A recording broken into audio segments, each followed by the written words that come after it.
Hai hai, KDG Insight di sini. Podcast yang hadir buat kamu yang pengen tahu lebih soal isu-isu penting yang seringkali nggak dapat ruang cukup di obrolan sehari-hari. Di sini kita bakal ngobrol santai tapi serius tentang kesetaraan gender, kekerasan berbasis gender, dan berbagai isu sosial lainnya nih. Tujuannya pasti jelas banget buat ningkatin kesadaran insider semua dan memberikan edukasi yang akurat dan semoga bisa jadi bagian dari perubahan sosial yang lebih positif. Nah, di episode perdana dan spesial dari KDG Insight kali ini, kita bertepatan dengan Hari Kesehatan Seksual Sedunia nih. Jadi dari KDG Insight perdana kali ini mengangkat tema bukan tabu tapi perlu tahu, membongkar mitos seksualitas. Dan ya, kita bakal bahas tentang seksualitas. Topik yang seringkali dianggap tabu sama masyarakat, padahal penting banget buat dipahami sama semua orang. Dan pastinya aku nggak sendirian aja, kita kedatangan tamu yang super keren dan pastinya kompeten di bidangnya. Beliau adalah dokter spesialis obgyn, sekaligus dosen di Fakultas Kedokteran Universitas Brawijaya. Langsung aja kita sambut Dr. Adin Yan Permana SPOG. Halo dokter, apa kabar? Halo, apa kabar? Baik. Baik. Oke. Ya, Mas. Kalau saya baik, alhamdulillah dokter. Dari dokter sendiri mungkin akhir-akhir ini kesibukannya lagi apa nih dok? Kesibukannya di rumah sakit ya, sebagai pelayanan, kemudian di fakultas juga ngajar, terus praktek, operasi, ya seperti itu. Wah, cukup sibuk juga ya dok ya. Dokter ini kan juga dosen di Fakultas Kedokteran Universitas Brawijaya. Ya. Kalau di FKUB ini dok, dokter ngajar di matkul apa aja nih dok? Reproduksi khususnya, Itu buat semester berapa dok? semester 7. Wah, semester 7. Wah, jadi nih dok, di podcast KDG Insight ini adalah episode perdana dari KDG Insight. Kita bakal bahas seputar kesehatan seksual dok. Ya. Karena hari ini bertepatan juga kan dengan Hari Kesehatan Seksual Sedunia. Jadi nanti kita bakal ngobrol soal apa sih definisi dari kesehatan seksual itu, terus kenapa penting banget buat dibahas, dan juga meluruskan beberapa mitos yang masih banyak banget dipercaya sama masyarakat tentang kesehatan seksual. Ya. Dan kalau kita bicara nih dok soal kesehatan seksual, sebenarnya apa sih dok yang dimaksud dengan kesehatan seksual itu? Ya. Kesehatan seksual itu sehat secara fisik ya. Tapi tidak hanya fisik aja. Jadi sehat fisik itu ya sehat secara reproduksi, tapi juga sehat secara mental, psikis, dan sosial. Nah, itu adalah saling berkaitan. Jadi tidak bisa salah satu tidak sehat, ya semuanya akan menjadi tidak sehat. Gitu. Oke. Jadi tadi kan dokter sempat nyebutin juga tentang kalau kesehatan seksual itu nggak cuman aspek fisik tapi juga ada aspek psikis dan Ya. sosial. Kalau menurut dokter gimana aspek-aspek itu bisa berkaitan dok? Ya, jadi kalau kita ibaratkan ya, sehat fisik itu seperti motor, mesinnya motor. Oke, mesin motor. Kalau mesin motor itu mogok, berarti dia tidak berjalan. Ya. Nah, kalau psikis itu adalah termasuk mental ya. Kalau misalkan mentalnya itu tidak baik, contoh, kalau kita mengendarai motor, pasti kita harus tenang, betul ya. Betul. Kemudian tidak stres, nyaman, kemudian tidak dibatasi. Otomatis perjalanan kita pasti menyenangkan, Ya, betul ya. betul. Kemudian sosial. Nah, kalau sosial itu ibaratnya lingkungan. Sama seperti rambu lalu lintas. Kalau rambu lalu lintas itu crowded, macet ya. Kemudian sumpek. Nah, otomatis kita juga akan sumpek juga ya. Nah, sama. Kalau di antara tiga itu ada salah satu yang tidak baik, pastinya dia tidak akan berjalan dan tentunya tidak sehat. Ya, ibaratnya begitu. Oke, jadi bisa diibaratkan ini kesehatan seksual itu dengan kendaraan bermotor gitu ya, Iya, dok ya? betul. Oke, tapi ini dok, kalau kita lihat juga di kalangan masyarakat itu banyak yang merasa canggung kalau membicarakan soal kesehatan seksual atau mungkin seksualitasnya itu. Ya. Kalau menurut dokter, apa faktor utama dari masalah ini bisa dianggap sensitif gitu sama masyarakat? Ya. Jadi gini, kalau di Indonesia itu kan kita mulai kecil itu sudah dianggap tabu, betul ya? Iya. Ya. Karena Indonesia itu adalah tinggi adat istiadatnya, budaya juga tinggi, sopan santunnya dijunjung tinggi, betul ya? Sehingga hal tentang pendidikan seksualitas itu tabu, malu untuk diucapkan. Sehingga sampai dewasa kita baru mencari tahu. Cari tahunya dari mana? Dari internet. Yang dimana internet itu belum tentu kebenarannya. Hoax ya. Iya. Ya, ada katanya temanku tuh minum obat KB itu bikin mandul. Iya. Nah, kayak gitu-gitu menyebabkan mitos ya. Iya. Jadi memang harus dari dini ya, sejak dini kita lakukan pendidikan seksual. Gitu. Oke. Jadi di banyak juga saya temui itu sempat kayak anak-anak itu kadang yang sudah memasuki masa puber itu kadang juga kurang mengetahui tentang kesehatan seksual itu. Iya, betul. Oke, menarik banget nih.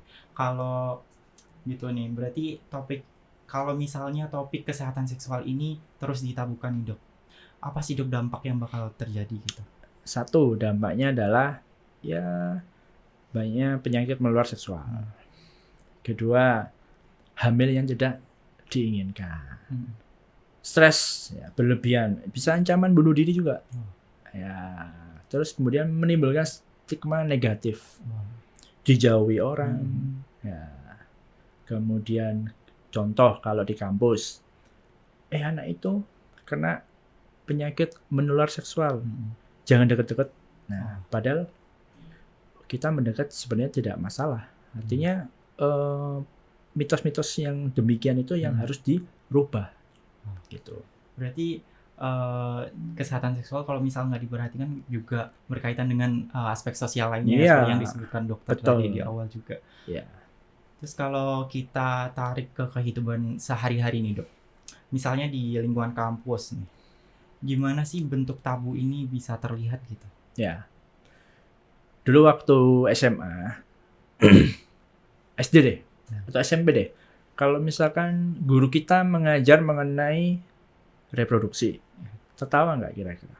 Iya kan, biasanya ngejek gitu ya, meremehkan. Nah, dari hal-hal seperti itu yang bisa menyebabkan hal-hal yang kita tidak tahu akhirnya, begitu. Tuh, contohnya seperti itu ya. Oke, jadi ajaran orang tua itu pasti penting banget ya dok. Nah, betul, ajaran orang tua penting banget.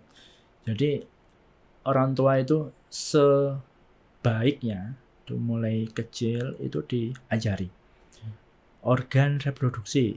Ini adalah, mohon maaf, ini adalah payudara. Ini adalah penis. Penis itu tidak boleh dilihatkan oleh orang lain. Yang boleh dilihatkan adalah ya kamu sendiri, harus ditutupi, nanti malu. Nah, jadi mulai dini harus diberi pengertian. Begitu. Berarti memang nggak apa-apa ya dok buat nyebutkan kata-kata seperti itu, memang sebenarnya ya nggak apa-apa.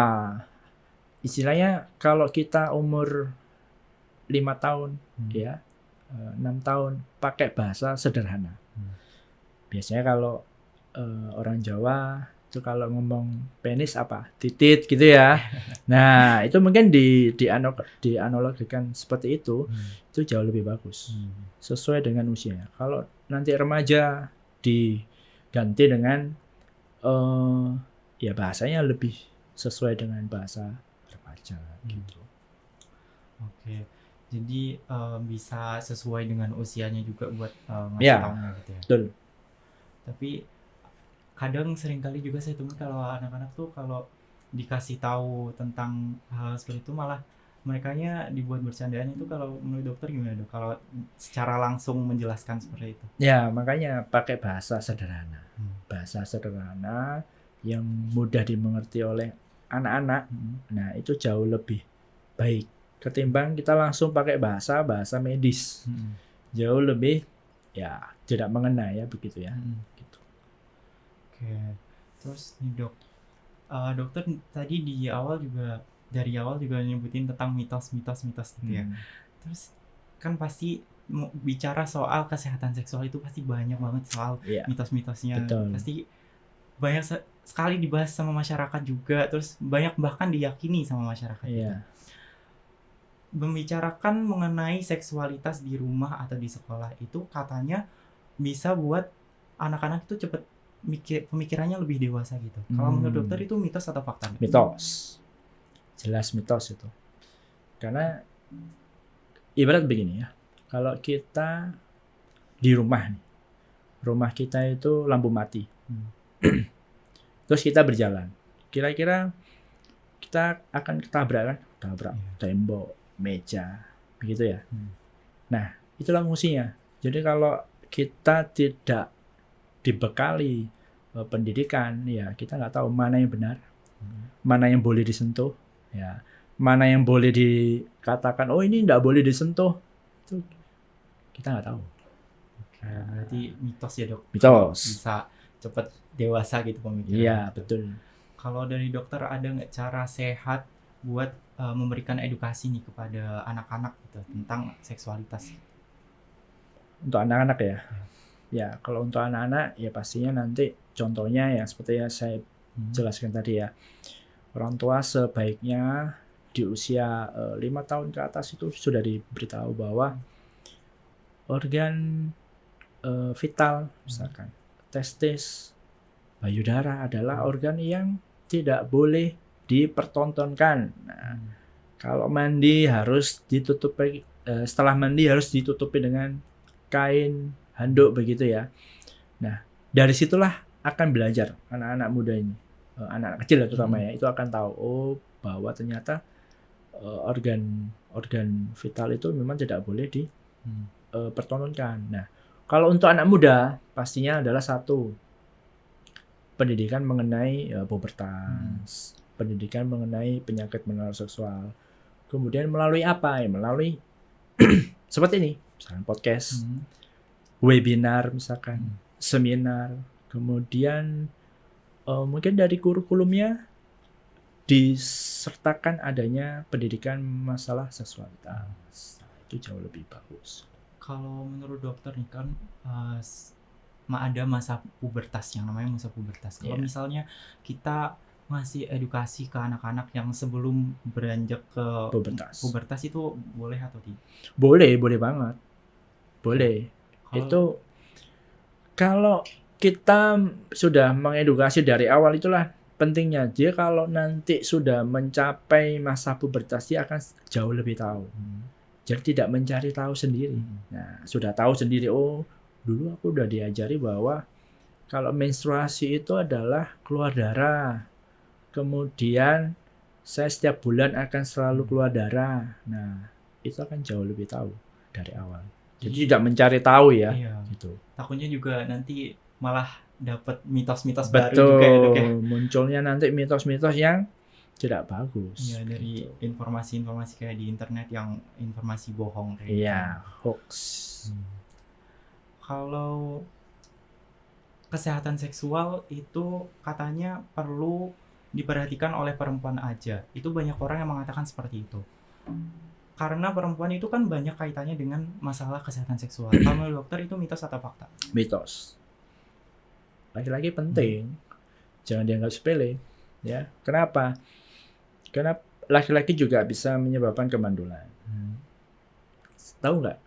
Kan? Nggak ada yang tahu. Kira-kira pasti yang menyalahkan selalu perempuan ya. Padahal laki-laki itu berperan penting juga terjadinya kemandulan. Satu itu.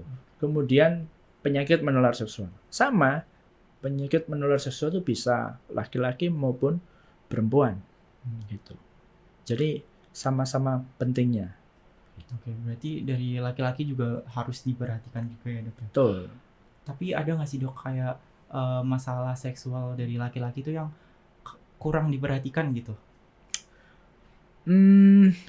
Saya membahas mengenai kemandulan ya, Hmm. mandul pada laki-laki. Itu biasanya ya kalau kita cekkan namanya adalah sperma analisa. Jadi spermanya dicekkan gitu. Itu nanti melihat kualitasnya. Kualitasnya jumlahnya banyak apa tidak. Bentuknya sesuai apa tidak. Pergerakannya cepat apa tidak. Itu mempengaruhi semua. Nah, bila ada salah satu itu maka dia akan menyebabkan kemandulan. Nah, sehingga penting itu bagi laki-laki. Ya. Oke, terus juga nih ngomongin soal kemandulan pasti ada kaitannya dengan hubungan seksual juga Betul. ya dok ya. Saat setelah berhubungan seksual itu pasti adanya yang namanya penggunaan kontrasepsi. Itu katanya juga bisa menyebabkan kemandulan. Itu benar atau tidak? Mitos. Hampir 90% kalau pasien-pasien bertanya, dok kalau saya pakai kontrasepsi nanti rahim saya menjadi kering. Itu adalah mitos. Ya. Sebenarnya begitu kontrasepsi dihentikan, dia akan kembali masa suburnya. Gitu. Kecuali misalkan pil KB, misalkan yang mengandung hormonal itu memang membutuhkan waktu kurang lebih 1-3 bulan. Itu baru dia akan masa reproduksinya sempat kembali. Gitu. Berarti nggak apa-apa ya dok buat pakai alat kontrasepsi itu? Nggak apa-apa. Jauh lebih baik ketimbang orang yang melakukan seksual secara aktif tidak menggunakan kontrasepsi, misalkan kondom, begitu ya. Itu akan jauh lebih memicu untuk terjadinya penyakit menular seksual. Salah satunya HIV. Gitu. Ini ngomongin soal HIV juga nih. Ya. Ada yang bilang kalau penyakit HIV itu penularannya bisa cuma dari pegangan tangan gitu. Ya. Kalau dari dokter itu mitos atau fakta? Mitos. Salah itu. Yang benar itu adalah lewat darah. Satu berhubungan seksual, gonta-ganti, jarum suntik. Nah, itu yang paling sering menyebabkan resiko untuk jadinya HIV. Berarti penularannya juga terbatas ya dong, nggak cuma dari pegangan tangan atau mungkin? Enggak, gitu. Bukan. Oke, berarti kalau terbatas ada nggak sih dok kayak langkah pencegahan yang bisa dilakukan oleh semua insider gitu nih buat menghindari penyakit HIV gitu? Ya, satunya ya hindari hubungan lebih dari banyak pasangan. Ya, itu satu. Kemudian kalau memang seksual aktif ya harus menggunakan kondom. Kemudian sering melakukan screening kesehatan. Jadi tidak hanya tes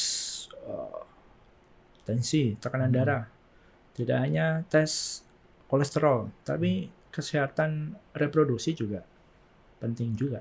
Ya, kadang kan orang-orang yang sudah tua juga, maksudnya udah dewasa itu malah lebih mementingkan tentang hal-hal seperti kolesterol tadi, tapi kadang tidak terlalu memperhatikan tentang masalah seksualnya gitu ya. Betul.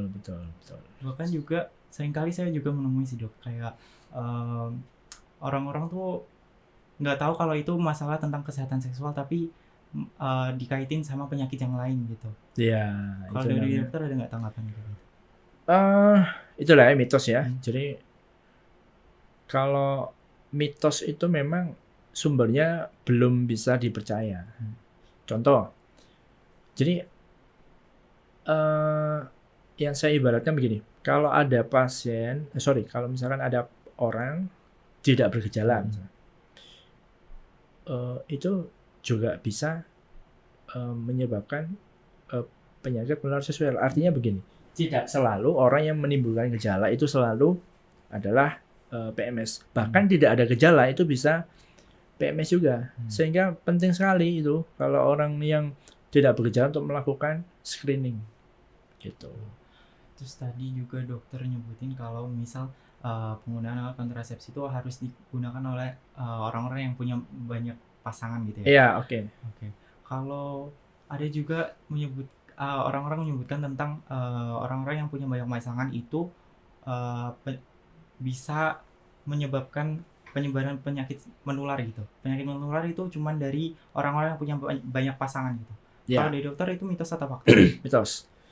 Jadi tidak hanya orang yang banyak pasangan aja, tapi orang yang mono hanya satu pasangan itu bisa menular seksual. Dari mana? Dari pasangan yang sebelumnya. Misalkan pasangan sebelumnya cerai, mohon maaf, kemudian menikah dengan pasangan yang baru. Ternyata dia membawa. Nah, jadi tidak selalu yang ganti-ganti pasangan. Saya garis bawahi tadi ya, orang yang berganti-ganti pasangan itu harus pakai kontrasepsi. Artinya dalam segi pendidikan, kalau saya ngomong pendidikan seksual itu pastinya penggunaan kontrasepsi terutama kondom itu memang dianjurkan. Tapi kalau kita berbicara mengenai agama, ya memang tidak boleh. Jadi ini kan saya berbicara mengenai pendidikan seksual ya. Jadi memang sebaiknya memakai kondom. Saya garis bawahi tadi juga saya menyebutkan bahwa kontrasepsi itu apakah boleh terus-menerus digunakan. Kontrasepsi yang contoh pil darurat itu memang tidak boleh digunakan secara terus-menerus. Namanya aja pil darurat. Jadi bukan digunakan untuk setiap saat. Yang baik apa? Ya kontrasepsi yang lain. Banyak, ada IUD, ada implan, ada suntik, kemudian steril. Kalau dari dokter ada nggak sih kayak alat kontrasepsi itu yang paling dianjurin tuh yang apa gitu? Kalau paling dianjurin tuh bukan paling dianjurin, tapi yang sesuai oleh kondisi masing-masing. Misalkan saya misalkan ada pasien perempuan, dia usianya 40 tahun, kemudian memiliki riwayat hipertensi, ya memang tidak disarankan penggunaan hormonal. Sebaiknya yang non hormonal. Jadi tergantung individu. Begitu. Kadang kalau misal nggak sesuai dengan individu masing-masing itu bisa nyebabin penyakit juga ya dok. Mohon maaf, gimana? Kalau misalkan nggak sesuai gitu alat kontrasepsinya. Ya kalau tidak sesuai itu pastinya efek sampingnya. Salah satunya apa? Ya penyakit pembuluh darah. Kemudian kedua apa? Ya tidak imbang hormonnya jadi tidak teratur. Jadi memang setiap individu ada penilaian sendiri-sendiri. Kemudian dilihat juga dari jangka panjang atau jangka pendek. Nah kalau misalkan jangka panjang memang pilihannya ada sendiri nanti. Kalau jangka pendek ada sendiri. Nah itulah pentingnya edukasi mengenai kontrasepsi, terutama pada remaja. Jadi kalau nanti menikah sudah tahu nih, oh kontrasepsi apa nih yang siap saya gunakan. Gitu. Terus ada satu lagi nih dok. Ada orang mengatakan kalau penyakit menular seksual itu hanya bisa dikenali kalau sudah muncul gejala. Itu mitos atau fakta? Mitos. Makanya saya bilang tadi. Jadi orang yang tidak bergejala itu bisa muncul. Bisa kena dicekkan tiba-tiba. Oh ternyata dia kena penyakit menular seksual. Tidak ada bergejala. Terus kemudian screening. Terus hasilnya positif. Nah, jadi pentingnya adalah screening. Ya, walaupun tidak menimbulkan gejala, itu memang screening sebaiknya memang wajib dilakukan. Jadi memang wajib ya dok, meskipun nggak ada gejala itu wajib pemeriksaan gitu. Ya, setidaknya orang yang berisiko. Misalkan, mohon maaf, pekerjaannya adalah wanita PSK ya. Nah, itu kan adalah berisiko. Itu memang sebaiknya dilakukan screening wajib.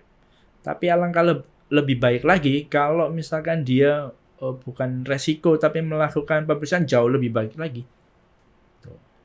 Mungkin ada nggak sih dok kayak pesan yang bisa disampaikan buat masyarakat buat bisa melakukan pemeriksaan kesehatan seksual gitu?